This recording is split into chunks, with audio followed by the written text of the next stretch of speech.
just because you feel something doesn't mean you need to act on it. I've never regretted taking time before acting when I was angry, but I sure as hell have regretted almost everything that I've done immediately the moment I felt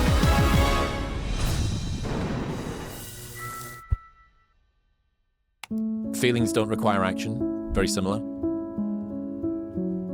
I think this one is super powerful for, will relate to all phases, but especially the beginner. So if you're a beginner, you have to separate you feeling something and you acting on that feeling, because you may feel hopeless many, many times, but you need to continue to do the activities that are aligned with your goal. You may feel hungry, but you need to not eat the cookie to stay aligned with your goal. You may feel angry, but know that retaliating at your coworker has no likely positive outcome. You may hate your boss, but undermining them in front of the team may make you feel good in the moment, but again, destroy your long-term career prospects. And so I think creating a gap. And so I was talking to one of our CEOs who was having a little bit of stress issue, and I said, I want you to think that you're a Yeti can. I want you to think you're one of these cans that has a vacuum between both walls. I was like, you got your feelings on one side, you've got your internal temperature, and you've got your external temperature. And I was like, I just want you to do this.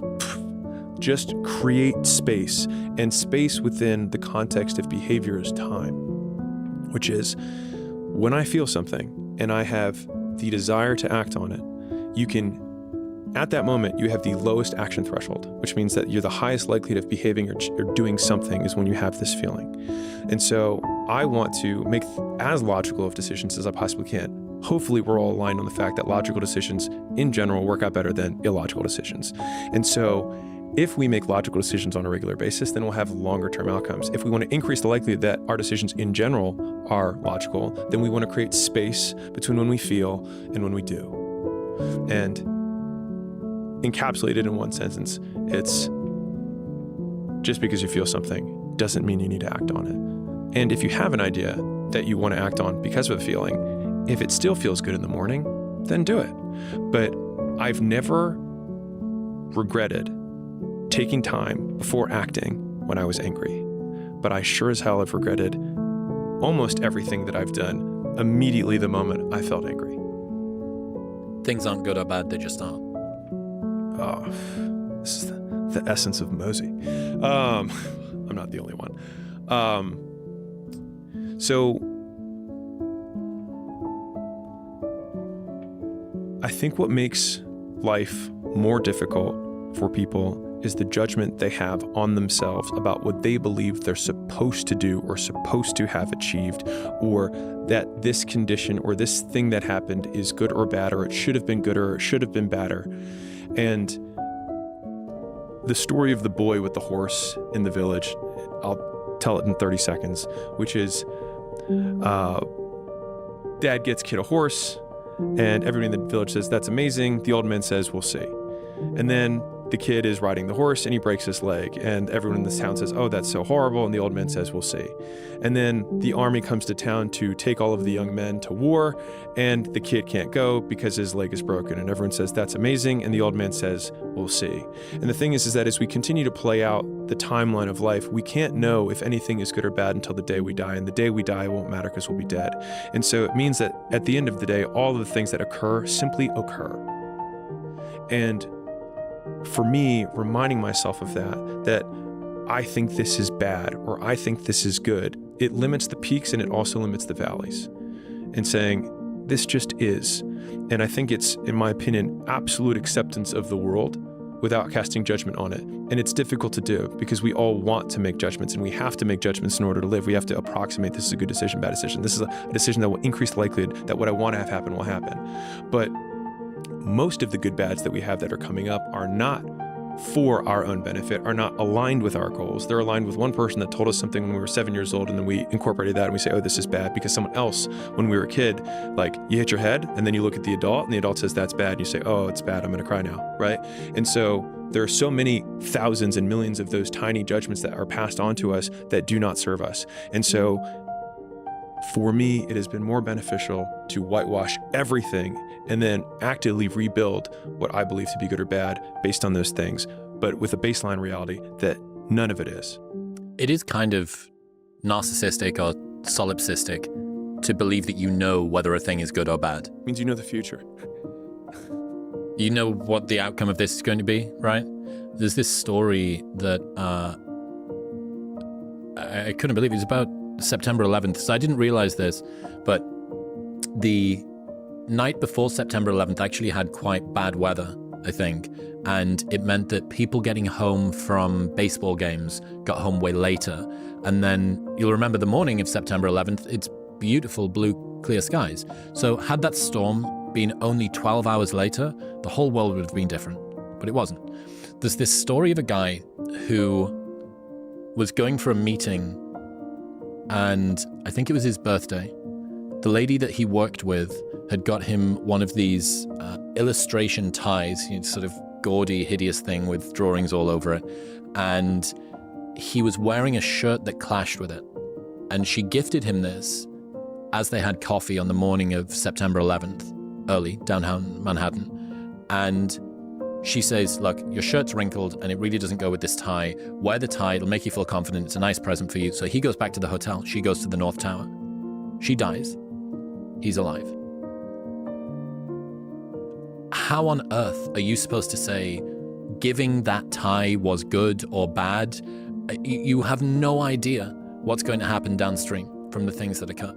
So I know this guy who has a podcast, and years ago, he snapped his Achilles and could barely walk. And so the crazy thing is that many people in that time would have been like, this is the worst thing that could have possibly happened. But because he had snapped his Achilles, he was like, well, I have to make the best of this. I have to do something. I might as well stick with that podcast that I said I was going to start. And then years later, he became a top 50 podcast in the world.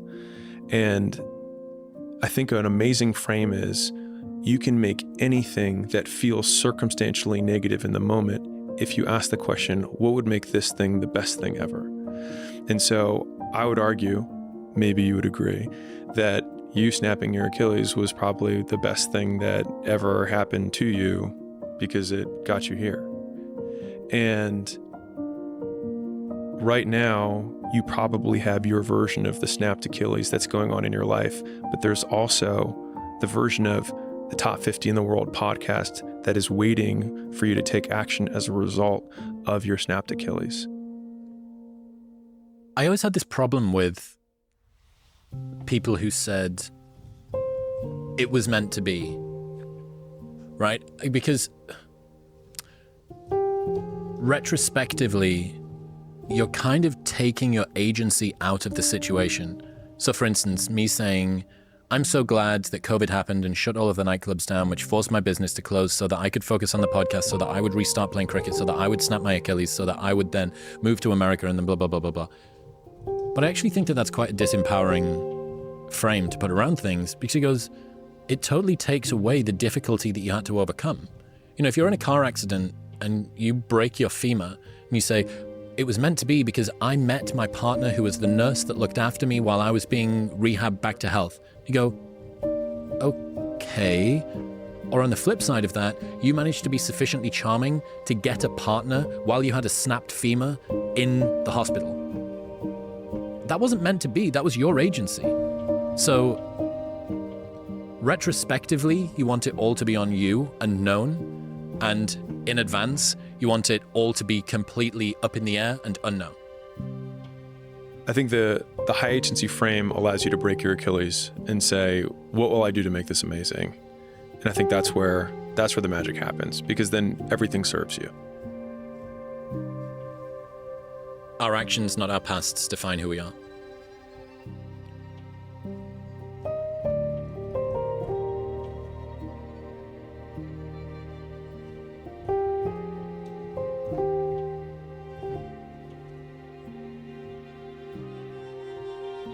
Victims see their past as their fate. Champions see their past as their origin story. And so a lot of people are living through their origin story right now, or they're living through the very reason that they'll never be successful, but it could be the exact same situation.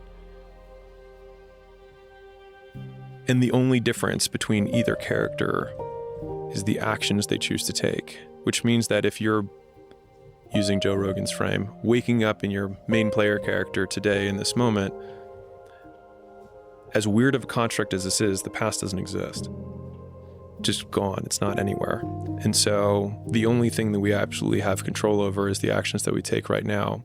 And it's a weird eraser of time to when you really start thinking that like it's only exists in chemicals in my brain, but it doesn't exist right now to think about the past that way. But in some ways it's also very freeing because it means that I get to start with no baggage. And in some ways for me, it makes the present feel light. Because you're not carrying anything into it. Have you seen that Tim Urban illustration of the tree of time, these sort of branches? So it starts off with life and there's only one black branch that is the particular path that you took. And there's all of these green ones that you haven't taken. And then it gets to now. There's a line where it's now, and then it turns to every branch is potential, right? So you had lots that could have been, only one that was. And now you have lots that could be and an unlimited number that may be altogether. And you're right, it's light. When you think about that frame, it makes the present moment feel, well, it doesn't matter. It doesn't matter what happened yesterday. It doesn't matter what happened when I was a kid. It doesn't matter. It only matters if you make it matter. So Jean-Paul Sartre, someone screenshotted this from a book. I have no idea what the book is, but it's a mother. I have led a toothless life. A toothless life. I have never bitten into anything. I was waiting. I was reserving myself for later on, and I have just noticed that my teeth have gone.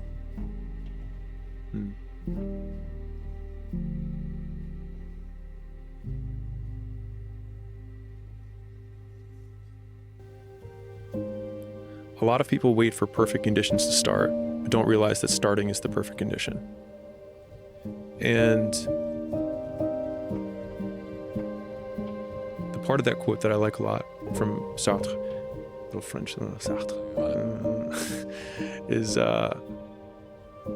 your teeth can get sharper and stronger too, so that he's saving himself to use his teeth, but he could have had all of his teeth at the end if he had been using them the whole time.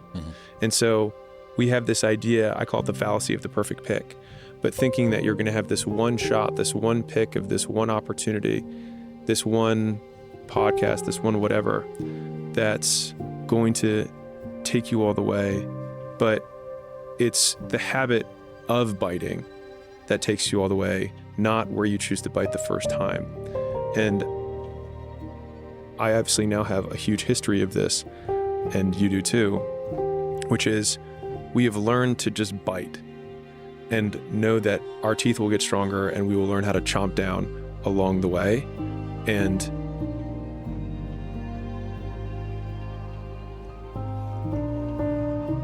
waiting to begin never got anyone anywhere. Yeah, I kind of became obsessed with this belief that one day life's duties will be out of the way and then you can finally start doing the thing that you want to do or you're meant to do. Marie-Louise von Franz says, she calls it the provisional life, which I love. There is this strange feeling that one is not yet in real life. For the time being, one is doing this or that. But there is always the fantasy that sometime in the future, the real thing will come about. It's also known as deferred happiness syndrome, the common feeling that your life has not yet begun, that your present reality is a mere prelude to some idyllic future. This idyll is a mirage that'll fade as you approach, revealing that the prelude you rushed through was in fact the one to your death. There really isn't any other time. And the more... this is one of the, I guess, melancholy realizations of getting older, that you actually think, you know what it is? There are things that I can't do now that I could have done before. It is going, for both of us, it is going to get linearly harder to build muscle for the rest of time. It's never going to be as easy as it was 10 years ago to build muscle. And you go, okay, well, that's an argument for starting sooner.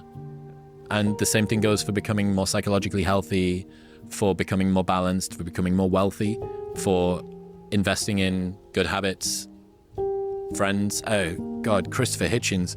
It is a melancholy lesson of older life that you can no longer make old friends. Find your people now. Find your people right now and become friends with them. Find your habits right now and start doing them.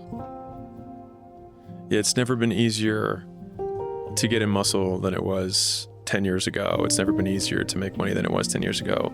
But it'll also never be easier than it is right now. It'll only get harder. And so that's actually like a pretty strong impetus to do it now. It'll literally never get easier.